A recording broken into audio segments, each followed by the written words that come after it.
Hang out of that door, Chris.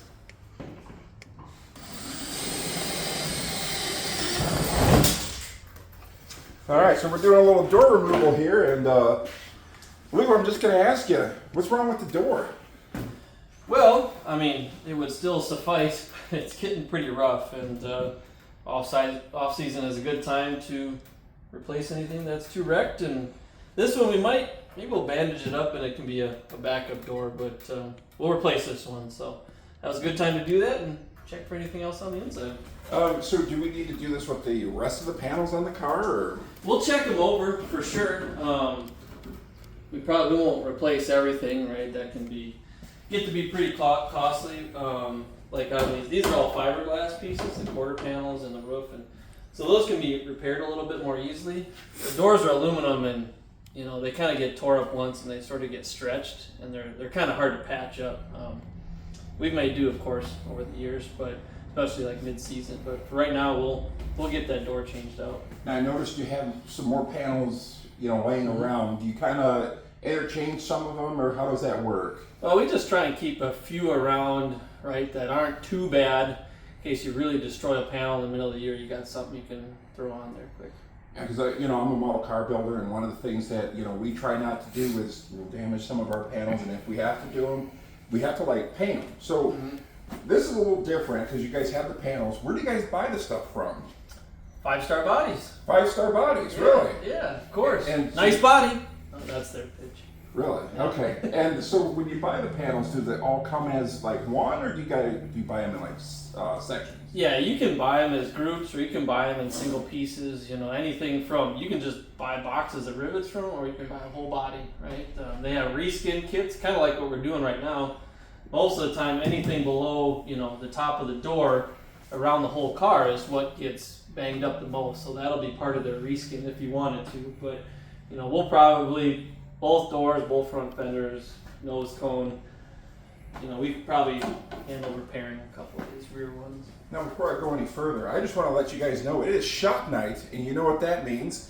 I am joined by the star here, the 2023 FRC Wisconsin International Super Late Model Rookie of the Year, your friend and mine, the big LG Lou Goss. Hi, Chris. Hey, Lou, how's it going? I know we were replacing, we're taking the door off. You're mentioning some of the things about that, and now, do you have to maybe change some of this stuff here, or maybe move some of this stuff around? Because this episode is brought to you by Curb Impressions. That's right. Mm-hmm. Yeah, of course, Curb Impressions on the quarter panel, right? And this is actually pretty clever, right? Curb Impressions can do any sort of concrete curbing around anything, along driveways, around any sort of trees, shrubs, whatever. So we actually, I think maybe Mike Hubbard even came up with this clever idea to show that it's around the quarter panel. So that was pretty clever. I like it. Also, Victory Sign, I think they handled getting some of that to fit decent, but that was kind of our idea. Now, one thing I noticed here is, looking at it, I go, oh, what are we going to do with this? Are we going to clean this off, or, what do you do? Because I know, and when you show it off to people, they'll go, oh, the car was kind of dirty. Mm-hmm. And so how do you prepare for that, or how do you get, that all situated? Mm-hmm. Well, these little rubber streaks, all these ones kind of on the surface, those will come off with either a little brake cleaner or Goo Gone or Goof Off. Yeah, you can use a little bit of spray away. Usually that just kind of gets the greasy stuff, but some of that other stuff will actually take the rubber off there, as long as it's not burned in too much. Like this spot might be kind of tough. That's starting to get into the material itself. That can be kind of hard to remove, but if as expensive as some of these panels are, if we can repair it and it still looks decent when it's done, we'll do that. Since this is fiberglass, we can probably fix it. Mm-hmm. And then we won't paint these. You can actually kind of see where this was actually we wrapped a white, and you can kind of see the seam here. So that'll help cover it up even more. So you don't paint the cars anymore? We don't, no. I prefer to just have layers of wrap laying around.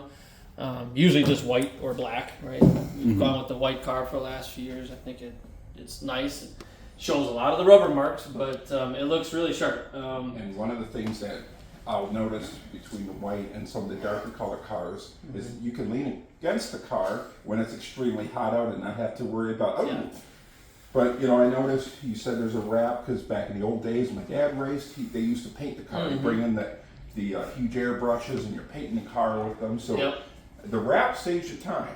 Yeah, time, because you can fix it right there. You don't have to spray and then wait and spray again, put layers on. You know, you don't have to do any of that stuff. It's really nice during the season. Paint does look nice. We've painted up a couple cars, especially, you know, back in the day, and they always turn out nice. But the maintenance on them is kind of tough. Color matching is difficult. Yes. You can have the same colors, right? You know, one can this color and one can the same color, but just how you mixed it, air, whatever, they turn out looking a little bit different. I hear so you just have, you know, like this, we just had 100-foot roll of white from Victory Sign and just, you know, fix the panel. And it's a very easy process, Yeah. and there's, I always think with those wraps, there's not a lot of room for error with those wraps. But you said it's very easy, it goes on there, and yeah, it takes a bit of a skill. You know, fortunately, like with other people on the team, everyone's kind of like settled into their skill for the team, and you know, shout out to John Signoretti. He's put a lot of these decals on, put the wrap on, you know, different goofy angles here, and come up with ways to make it look decent. And one of the things that the sponsors like is seeing their logo and their company on the car. Another thing I'm going to tell you, Lou, you want to know what's faster than you on the racetrack? I can only imagine, Chris. Is our sweatshirts and t-shirts. How about that? I'm telling you, after the last episode, we had a lot of people reach out about these sweatshirts and t-shirts. And let me just tell you, these are flying off the shelves. These are flying off faster than the late models during a super late model feature. All right. So I like this. Like I said, this makes a very good gift for that race fan in your life. Valentine's Day gift, Sweetest Day gift, Thanksgiving Day gift, Christmas gift, whatever have you. I'm telling you, they're going to love you forever. Yeah. So having one of these, that's going to make a difference. And they're nice. They're really, really nice. And Really comfortable Yeah, t-shirts super and stuff like that. Gave one to my dad. Told me it's the comfortable shirt that he's ever worn. nice. So now, one of the things I wanted to do, I think that's Curve Impressions there. They're saying thank you. But one of the things I wanted to go here and talk to you about is the tire. One of the things I noticed, well, with the tire is this is a lot different than, let's say, some of the other tires that I've seen. So the Cup Series, the Dirt Late models, the Sprint cars, you know, this is a little bit of a different tire. It looks like it's different in size, I think. Could you maybe tell me a little bit about what's the difference between this one and the one that my favorite driver, Chase Elliott, races? Yeah. Well, first of all, you know, they're, especially in the Cup Series, they're on those super low profile tires right now.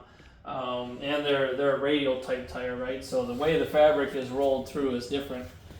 These are bias ply tires, so they just act differently, right? And these are, you know, made a little bit more for your budget racer, right? You can get, I don't think it's any, you know, mystery information, but you can get, you know, a brand new Hoosier 10-inch. These are this is the ST1, but you can get those for, you know, $200, whatever, you know, in that range, plus or minus $20, depending on who you're buying them from.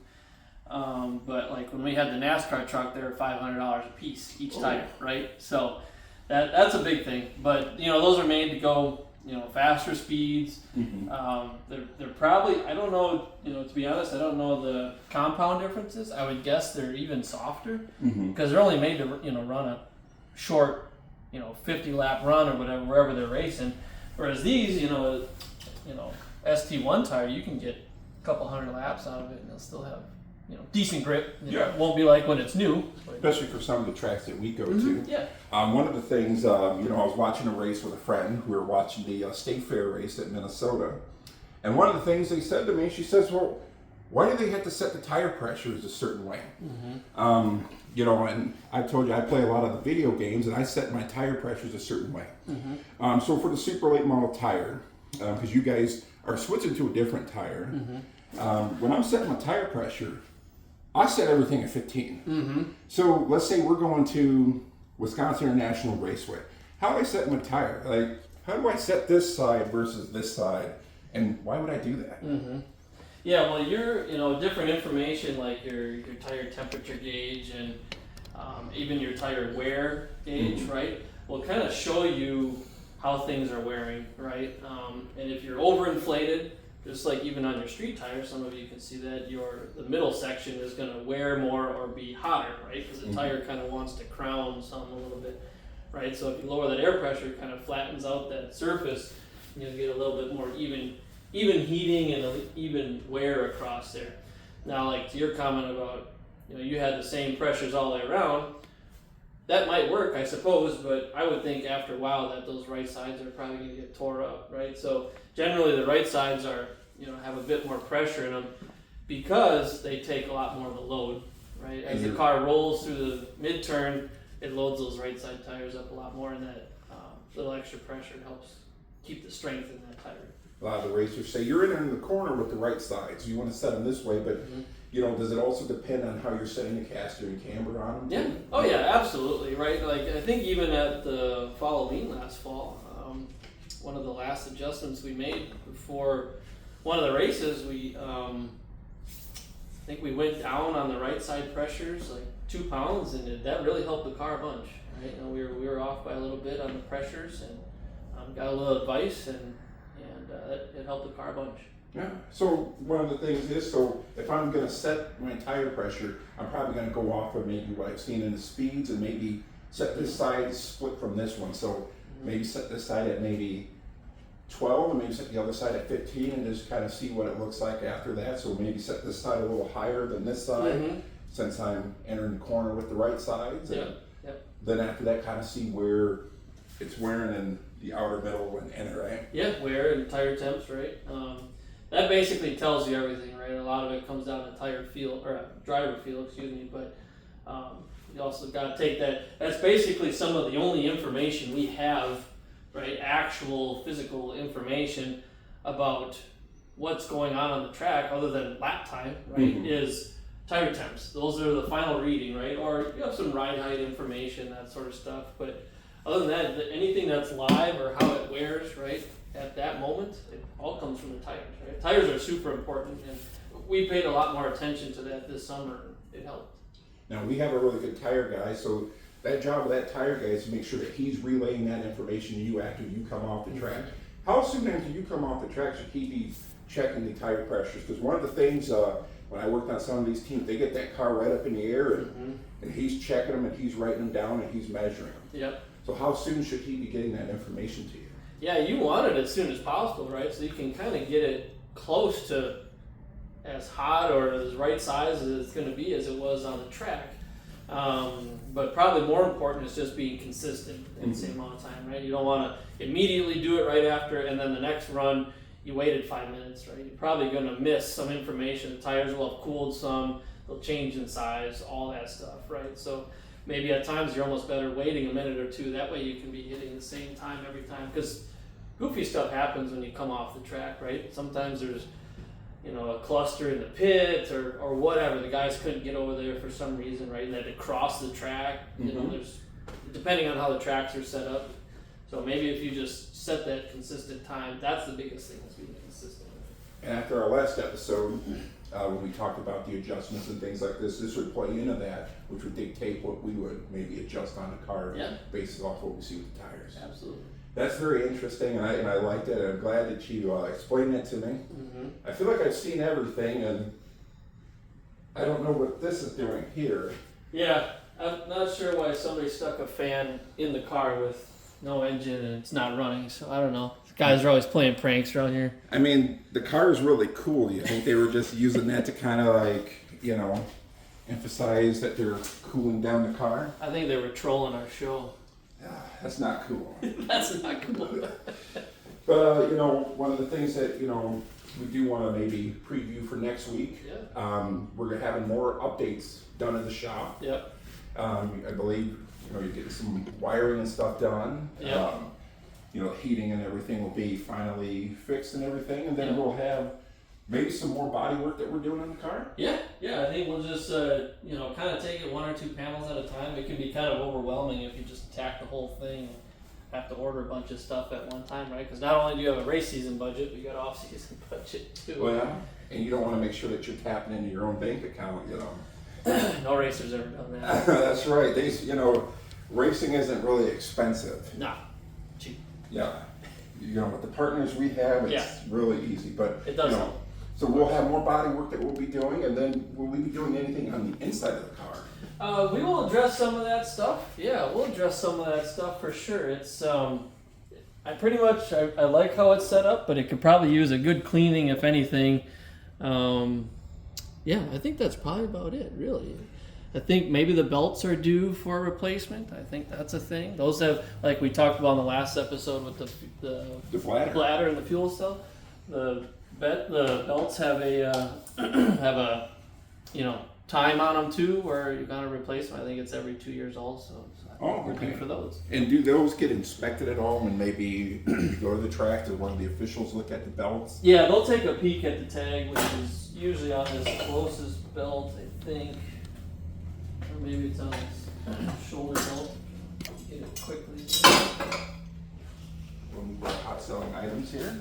Yeah, right here. So it's on your left shoulder belt. That way they can pull it right outside. June 2025, so it's halfway through the summer, but we'll go ahead and switch them out. Now, if you end up going to the track with a expired belt, do they kind of say, "Hey, look, get that replaced next time," or do they kind of just park it? Well, I think it kind of depends on the official. Like they'll keep you abreast that you're coming close to it. But I think if they want to park you, they can go ahead and park you. I think for next week's episode, one of the things that I wanted to go through over was the process of the tech inspection on the car. That'd be great. I was telling a friend about it, and they were mystified by it. They said, "Why do you have to go through tech?" And I said, "Well, they have to make sure that we don't have anything illegal on the car, and make sure that the car is up to weight." I've heard certain stories about guys putting things in the cars. Mm-hmm. And so one of the things I do want to make sure we go over in the next episode is the process of tech.